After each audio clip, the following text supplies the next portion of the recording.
Guys myself Pooja and स्वागत है आपका टारगेट एग्जाम बाय टी में। गाइज अभी थोड़ा मैं बिजी हूँ इसलिए पर डे नहीं वीडियो ला पा रही हूँ, बट 21 के बाद मैं पर डे लाने लगूंगी, उसके लिए सॉरी। चलिए आज का हम स्टार्ट करते हैं। ऑलमोस्ट 50 इंपोर्टेंट क्वेश्चन है वीडियो एंड केवीएस के। चलिए स्टार्ट करते हैं। लिखा है निम्नलिखित प्रश्नों में दिए गए मुहावरों का आपको सही अर्थ बताना है। लिखा है छाती पर सांप लौटना का सही अर्थ बताना है आपको। कष्ट पहुंचाना, दुखी होना, छाती जलाना या ईर्ष्या होना। तो छाती पर सांप लौटना तो क्या होता है? ईर्ष्या करना। D option is right. D option is right. Next देखिए। नेक्स्ट लिखा है गाल बजाना का सही अर्थ क्या है? अतिशोक्तिपूर्ण वचन, या चिल्लाना, या गाल से गाल टकराना, या गाल फुलाना। तो आपको बताना है गाल बजाना का सही अर्थ क्या है? अतिशोक्तिपूर्ण वचन। इसका A option is right. Next देखिए। बंगले झांकना मुहावरे का आपको सही अर्थ बताना। इधर उधर की बातें करना, समय नष्ट करना, उत्तर ना दे सकना, या इसमें से कोई नहीं। तो बंगले झांकना का अर्थ होता है उत्तर ना दे सकना। नेक्स्ट देखिए। नेक्स्ट लिखा है मिट्टी फलित होना मुहावरे को आपको सही अर्थ बताना है। घोड़े के दौड़ने से खेत की मिट्टी खराब होना, मिट्टी में खाद होना, या इज्जत खराब होना, या चने बर्बाद होना। तो मिट्टी फलित होना का अर्थ होता है इज्जत खराब होना। इसका C option is right. Next देखिए। नेक्स्ट लिखा है निम्नलिखित कहावतों के दिए सही विकल्प का चयन करना है आपको। नीचे कहावत दी है उसको सही विकल्प बताना है। गुरु गुड़ चेला चीनी, इस कहावत का आपको अर्थ बताना है। गुरु हमेशा सर्वोपरि होता है, या फिर गुरु से चेले का आगे बढ़ जाना, या चेले द्वारा महान कार्य करना, या गुरु के कथा अनुसार करना। तो इसमें क्या होता है? गुरु गुड़ चेला चीनी का अर्थ होता है गुरु से चेले का आगे बढ़ जाना। B option is right. Next देखिए। नेक्स्ट लिखा कराए नाग न पूजे और बामी पूजन जाए। नेक्स्ट बताना इस लोकोक्ति का सही अर्थ क्या होता है? बामी की पूजा करके सांप के पूजन के लाभ की आशा करना, कोरा दिखावा करना, या वक्त पर काम ना करना, या अवसर का लाभ ना उठाना और बाद में उनके लिए परेशान होना। तो क्या घर आए नाग न पूजे और बामी पूजन जाए का अर्थ क्या होता है? अवसर का लाभ ना उठाना और बाद में उसके लिए परेशान होना। इसका D option is right. Next देखिए। नेक्स्ट लिखा है चोर चोर मौसेरे भाई। आपको बताना है इस लोकोक्ति का क्या अर्थ होता है? सब चोर एक समान होते हैं, एक पैसे वाले आपस में नाता जोड़ लेते हैं, या फिर चोरों की माताओं के स्वभाव एक से होते हैं, या चोरों की रिश्तेदारी का भरोसा है। तो इसमें क्या होता है? चोर चोर मौसेरे भाई का होता है कि एक पैसे वाले अपना रिश्ता कहीं ना कहीं बना ही लेते हैं। ठीक है, B option is right. Next देखिए। नेक्स्ट लिखा है निम्नलिखित प्रश्नों में प्रयुक्त अलंकार भेद का आपको चयन करना है। मौसम कौन कुटिल खल कामी में कौन सा अलंकार है आपको ये बताना। उपमा है, वक्रोक्ति है, उत्प्रेक्षा, इसमें से कोई नहीं। तो मौसम कौन बताना। मौसम कौन कुटिल खल कामी, तो इसमें कौन सा अलंकार है? वक्रोक्ति अलंकार है। B option is right. Next देखिए। रहीमन जो गति गीत की कुल कपूत गति सोए, बारह उजारे लगे बढ़े अंधेरों होए में आपको बताना है कौन सा अलंकार है। उपमा है, रूपक है, यमक है, या फिर श्लेष है। तो रहीमन जो गति दीप की कुल कपूत गति सोए, बारह उजारे लगे और बड़े अंधेरों होए। तो इसमें कौन सा अलंकार है आपको बताना है। तो इसमें कौन सा है बताओ आप लोग। श्लेष अलंकार है। कौन सा? श्लेष। नेक्स्ट देखिए। संदेशिनी मधुबन कूप वरे में आपको बताना है कौन सा अलंकार है। रूपक है, वक्रोक्ति है, अनुक्ति है, या अतिशोक्ति है। संदेशिनी मधुबन कूप वरे में कौन सा अलंकार है? तो कौन सा? अतिशोक्ति अलंकार है। D option is right. Next देखिए। हिंदी साहित्य में जीवनी साहित्य का प्रारंभ कौन से युग से हुआ था? जो जीवनी साहित्य का प्रारंभ किस युग से हुआ था बताना। प्रसाद युग से हुआ, द्विवेदी युग से हुआ, भारतेंदु युग से, या शुक्ल युग से हुआ। तो किससे हुआ? द्विवेदी युग से हुआ। B option is right. Next देखिए। इंद्रापति किसे कहा जाता है? इंद्रपति किसे कहा जाता है? कुबेर को, वरुण को, विष्णु को, या ब्रह्मा को। तो बताओ आप इंद्रपति किसे कहते हैं? किसे कहते हैं? विष्णु को कहते हैं कि कुबेर को कहते हैं? आप लोग बताइए किसे कहते हैं? विष्णु को कहते हैं। C option is right. Next देखिए। नेक्स्ट लिखा है निम्नलिखित प्रत्येक प्रश्न में दी गई रचना रचनांश के रचयिता के नाम का चयन करके नीचे 4 विकल्प दिए उनका सही आपको बताना है। लिखा है कि निशा निमंत्रण किसकी रचना है? जैनेन्द्र कुमार की है, हरवंश राय बच्चन की है, या महादेवी वर्मा की है, या फिर जयशंकर प्रसाद की है। तो बताना निशा नियंत्रण किसकी रचना है? तो किसकी है? हरवंश राय बच्चन की है। B option is right. Next देखिए। दोहा कोश किसकी रचना है? लुइपा की है, जोइंदू की है, सरपात की है या कहपा की है? तो बताना किसकी है? दोहा कोश किसकी है? सरप्पा की है। ठीक है, C option is right. Next देखिए, चंद्रकांता किसकी रचना है? बाबू गोपाल राम गहमरी की है, भारतेंद्र हरिश्चंद्र की है या बाबू देवकी नंदन खत्री की है या कार्तिक प्रसाद खत्री की है? जो चंद्रकांता रचना है ये किसकी है? तो किसकी है? देवकी नंदन खत्री की। C option is right. Next देखिए, नेक्स्ट लिखा है, वह दुर्लभ व्यक्ति सड़क पर गिर पड़ा। वाक्य में आपको विशेष बताना है कौन सा है। दुर्लभ होगा, विशेष व्यक्ति होगा या वह होगा या सड़क होगा? तो आपको दुर्लभ, इसमें वह दुर्लभ व्यक्ति सड़क पर गिर गया, इसमें आपको विशेष बताना है। तो इसमें व्यक्ति क्या हो गया? विशेष, और इसमें विशेषण क्या हो गया? दुर्लभ। ठीक है, नेक्स्ट देखिए, नेक्स्ट लिखा है, राम धीरे धीरे चलता है। उपयुक्त वाक्य में क्रिया विशेषण है। राम या राम होगा या फिर चलता है या फिर है या धीरे धीरे? तो आपको क्रिया विशेषण बतानी है, तो इसमें कौन सा होगा? धीरे धीरे। D option is right. Next देखिए, नेक्स्ट लिखा है, नीचे दिए गए विकल्पों में से तत्सम शब्द का आपको चयन करना। आपको बताना कौन सा तत्सम शब्द है। गुलाब, घर या बादल या इसमें से कोई नहीं। तो जहाँ पे ये वाला बा दिख जाए तो वहाँ तद्भव होता है, तो ये भी नहीं होगा, इसमें ये भी नहीं होगा। और घर का तत्सम क्या होता है? गृह होता है। क्या होता है? गृह। तो ये भी नहीं होगा, तो इसमें कौन सा होगा? ये भी नहीं होगा, इसलिए डी ऑप्शन इज राइट। इसमें से कोई नहीं, सारे क्या हैं? तद्भव हैं। नेक्स्ट, निम्नलिखित में कौन सा वाक्य शुद्ध है? आपको करेक्ट वर्ड है कौन सा है? पहले किसी अन्य को ही भेजने का विचार था। पहले किसी अन्योन को ही भेजने का विचार था। पहले किसी अन्यत्र को ही भेजने का विचार था या पहले किसी दूसरे को ही भेजने का विचार था? तो आपको करेक्ट कौन सा है वो बताना है। तो इसमें कौन सा करेक्ट है? फोर्थ ऑप्शन, पहले किसी दूसरे को ही भेजने का विचार था। D option is right. शुद्ध वर्तनी वाला शब्द बताना कौन सा, कि अन्यथा को कैसे लिखा जाता है? अन्यथा होता है, अन्यथा होता है, या अन्यथा होता है, अन्यथा होता है? तो इसका सी ऑप्शन इज राइट। अन्यथा को ऐसे लिखा जाता है शुद्ध वर्तनी में। शुद्ध वर्तनी वाला शब्द है तो कौन सा होता है? अन्यथा। रिपीटेड हो गया क्वेश्चन। नेक्स्ट देखिए, नेक्स्ट लिखा, दामिनी का पर्यायवाची शब्द है। नवनीत होता है, चमक होता है, ऊर्जा होता है, बिजली। तो दामिनी किसका पर्यायवाची होता है? बिजली का होता है। D option is right. Next, Ghanshyam का अर्थ है काला बादल। तो दूसरा घनश्याम का अर्थ क्या हो जाएगा? विष्णु होगा, घने बादल होगा, या कृष्ण होगा, या घने बाल होगा? तो श्री कृष्ण को भी क्या कहते हैं? घनश्याम कहते हैं। तो इसका C option is right. Next, अनुकूल का विलोम बताना है। अनुकूल का विलोम क्या होगा?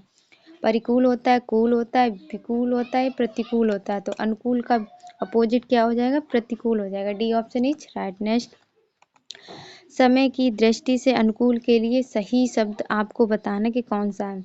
अनुकूल हो जाएगा, समय अनुकूल हो जाएगा, प्रतिकूल हो जाएगा, इसमें से कोई नहीं। तो समय की दृष्टि से अनुकूल का अर्थ क्या हो जाएगा? समय अनुकूल हो जाएगा। क्या हो जाएगा? समय अनुकूल हो जाएगा। नेक्स्ट देखिए, नेक्स्ट लिखा है, निम्नलिखित वाक्य के लिए उपयुक्त शब्द का आपको चयन करना। लिखा है, नीचे समयावधि में होने वाला आदेश क्या होता है? अधिदेश होता है, अध्यादेश होता है, अधो आदेश होता है, अध्यादेश होता है? तो इसका बी ऑप्शन इज राइट। तो क्या होता है? अध्यादेश होता है। नेक्स्ट देखिए, नेक्स्ट लिखा है, निम्नलिखित में अनेक शब्दों का एक शब्द 5 विकल्पों में से चुना है। परस्पर एक दूसरों पर आश्रित क्या कहलाता है? अन्योआश्रित कहलाता है, उत्तराधिकारी कहलाता है, या भोगी कहलाता है, असंदिग्ध कहलाता है? तो क्या कहलाता है? अन्योआश्रित कहलाता है। ये ऑप्शन इज राइट। नेक्स्ट, किस क्रमांक में आपको अघोष व्यंजन ये बताना है। किस क्रमांक में अघोष व्यंजन? या रा, या वाहा, या डा, अड़ा, या फिर सा सा? तो इसमें कौन सा अघोष व्यंजन है? सा सा। ठीक है, नेक्स्ट देखिए, नेक्स्ट लिखा है, सामने जो बड़ा महल दिखाई दे रहा है वह मेरा है। इसमें कौन सा सर्वनाम है? पुरुषवाचक सर्वनाम, निश्चयवाचक सर्वनाम है, अनिश्चयवाचक सर्वनाम, या निजवाचक सर्वनाम है? तो सामने जो बड़ा महल दिखाई दे रहा है वो मेरा है, तो इसमें क्या है? निश्चयवाचक सर्वनाम है। नेक्स्ट देखिए, किस शब्द में अव्ययभाव समास है? बहुव्रीहि में, द्विगु में, अव्ययभाव में, या द्वंद्व में? तो किस शब्द में अव्ययभाव समास है? आप लोगों को बताना है किस किस में है, बताइए आप लोग। तो किस में? बहुव्रीहि में। नेक्स्ट देखिए, समास के कितने भेद होते हैं? 5 होते हैं। 3 होते हैं, 7 होते हैं या 6 होते हैं? तो कितने होते हैं? समास के कितने होते हैं? 6 भेद होते हैं। नेक्स्ट देखिए, नेक्स्ट लिखा है नेक्स्ट लिखा है किस वाक्य में सार्वनामिक विशेषण है? किसमें सार्वनामिक रैली में लाखों लोग पहुंचे, थोड़ा दूध लाया हूँ, किताब के थोड़े पन्ने बाकी हैं, वह खंबा गिर जाएगा। तो आपको बताना है सार्वनामिक, तो किसका डी ऑप्शन इज राइट, वह खंबा गिर जाएगा, इसमें है सार्वनामिक। किस शब्द में अति उपसर्ग लगा है? आपको बताना है। अति उत्तम में, अंतर्यामी में, अध्यापक में या अभ्युदय में? तो आपको बताना है किस में अति उपसर्ग लगा है। तो किस में लगा है बताइए आप लोग, किस में लगा? अति उत्तम में। ये ऑप्शन इज राइट। नेक्स्ट देखिए, किस शब्द में अधिक उपसर्ग नहीं लगा है? अध्यादेश में या अधिपति में या अधिग्रहण में या अधोमुख में? तो आपको बताना है किस में नहीं लगा है, आपको वो बताना है। तो किस में नहीं लगा? अधोमुख में नहीं लगा। नेक्स्ट देखिए, पावक में कौन सी संधि है? यड़ संधि है, अयादि संधि है, विसर्ग संधि है, व्यंजन संधि है? तो पौधन अक क्या होता है? पौधन अक होता है, तो क्या हो जाता? पावक। तो इसमें कौन सी अयादि संधि है? B option is right. Next, विपद जाल में कौन सी संधि है? व्यंजन संधि है, वृद्धि संधि है, दीर्घ संधि है, गुण संधि है? तो विपद जाल में कौन सी संधि है? व्यंजन संधि। ये ऑप्शन इज राइट। नेक्स्ट, छिछला शब्द का आपको अपोजिट बताना है, क्या होगा? उजाड़ना, तृप्ति या गहरा या पीठ? तो छिछला का आपको अपोजिट बताना है, क्या होता है? छिछला का अपोजिट आपको बताना है, तो क्या होगा? गहरा होगा। नेक्स्ट देखिए, नेक्स्ट लिखा है निम्नलिखित में किसमें विरोधाभास अलंकार का बोध होता है? देख लो साकेत नगरी, यही स्वर्ग को जा रही है, प्रियतम को समझ पा कामिनी ना जा सकी ना ठहर सकी, विरह अथवा यह वरदान, जान पड़ता है नेत्र देख बड़े? तो आपको बताना है किसमें विरोधाभास है, तो इसमें कौन सा होगा? सी ऑप्शन इज राइट, विरह ये अथवा यह वरदान। नेक्स्ट देखिए, निम्नलिखित वाक्य को ध्यान से पढ़ें और तय करें कि कौन से हिस्से में त्रुटि है। आधुनिक परिवार का एक हिस्सा बनकर जिंदगी मानसिक तनाव से गुजर रही होती, इसमें बताना है कि कौन सा गलत है। गुजर गई है, जिंदगी मानसिक तनाव से है, आधुनिक परिवार का है या एक हिस्सा बनकर है? तो मानसिक तनाव से क्या गुजर रही होती, गुजर गई नहीं होती। ठीक है, तो इसका ये ऑप्शन इज राइट। आपको गलत बताना था, तो यही मिस्टेक है। नेक्स्ट, दिए गए विकल्पों में से मूर्धनी शब्द में विपरीतार्थक शब्द बताना है। तत्कालिक होता है, विषाद होता है, स्थायी होता है या फिर जीवंतता होता है? तो आपको बताना है किसमें भी मतलब अपोजिट है, तो आप लोगों को बताना है किसमें है। तो किसमें? जीवंतता में। D option is right. Next, दिए गए विकल्पों में सही का चयन कर रिक्त स्थानों की पूर्ति करें। धन के डैश में आज भी कुछ लोग डैश बन जाते हैं, क्या बन जाते हैं? भ्रष्टाचार या हरिश्चंद्र, बंधु या मर्द, राष्ट्र या वीरता या लालच या जयचंद? तो धन के लालच में आज भी कुछ लोग जयचंद बन जाते हैं, तो इसका D option is right. Next देखिए, नेक्स्ट लिखा है चार विकल्पों में से शुद्ध का आपको चयन। आकाशवाणी से यह समाचार सुनाया गया, आकाशवाणी से यह समाचार कहा गया या आकाशवाणी से यह समाचार बताया गया? तो इसमें कौन सा होगा बताइए आप लोग। आकाशवाणी से यह समाचार प्रसारित किया गया, इसमें बताइए चारों में कौन सा सही? तो इसमें कौन सा होगा? बी ऑप्शन, आकाशवाणी से यह समाचार क्या प्रसारित किया गया। नेक्स्ट देखिए, नेक्स्ट लिखा है पुरानी हिंदी, उर्दू और अंग्रेजी के मिश्रण से उत्पन्न जबान कौन सी है? पश्चिमी भाषा, हिंदुस्तानी भाषा, साहित्यिक भाषा या मानक भाषा? तो आपको बताना है कि जो पुरानी हिंदी, उर्दू, अंग्रेजी के मिश्रण से उत्पन्न नई जबान कौन सी है? तो कौन सी है? हिंदुस्तानी भाषा। B option is right. Next, बगीचे का सुंदरता अनूठा है, सही वाक्य का चयन करें आप। बगीचे की सुंदरता अनूठा है, गलत है ये। बगीचे की सुंदरता अनूठा है, ये भी रॉन्ग है। बगीचे की सुंदरता अनूठी है, तो C option is right. Next देखिए, दिए गए चार विकल्पों में से प्रति का आप बहुवचन कौन सा विकल्प है? प्रतिवर्ग होगा, प्रतियां होगा, प्रति होगा, प्रतिजन होगा? तो प्रति का आपको बहुवचन बताना है, तो क्या होगा? प्रतियां। B option is right. Next, Hindi गद्य का सर्वप्रथम युग किसे माना जाता है? द्विवेदी युग को, प्रेमचंद युग को, शुक्ल युग को या भारतेंदु युग को? तो हिंदी युग गद्य का सर्वप्रथम युग किसे माना जाता है? भारतेंदु युग को। इसका D option is right. Next देखिए, नेक्स्ट लिखा है क्रोध किस रस का स्थायी भाव है? विविध रस का, भयानक का, रौद्र का या वीर का? तो आपको बताना है क्रोध किस रस का स्थायी भाव होता है किसका है? रौद्र रस का। भयानक रस का क्या होता है? भय होता है। वीर रस का क्या होता है? उत्साह होता है। क्या होता है? उत्साह। उत्साह होता है, ठीक है। और ये विभत्स रस का क्या होता है? जुगुप्सा होता है। क्या होता है? जुगुप्सा। ओके, नेक्स्ट देखिए। इसका C option is right. Next, उस तपस्वी से लंबे थे देवदार जो चार खड़े में अलंकार कौन सा होगा? जहां पर कवि, इसमें बताना कौन सा अलंकार है? श्लेष अलंकार, अतिशयोक्ति अलंकार है, परिसंख्या अलंकार, प्रतीक। जहां भी कहीं बढ़ा चढ़ा के कहा जाए तो वहां कौन सा होता है? अतिशयोक्ति अलंकार होता है। B option is right.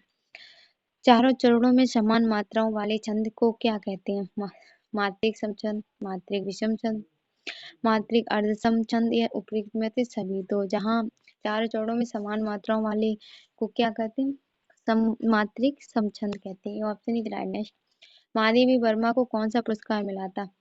Padma Bhushan, Jnanpith, Padma Vibhushan या भारत रत्न। तो महादेवी वर्मा को क्या मिला था? ज्ञानपीठ। कब मिला था? 1882 में।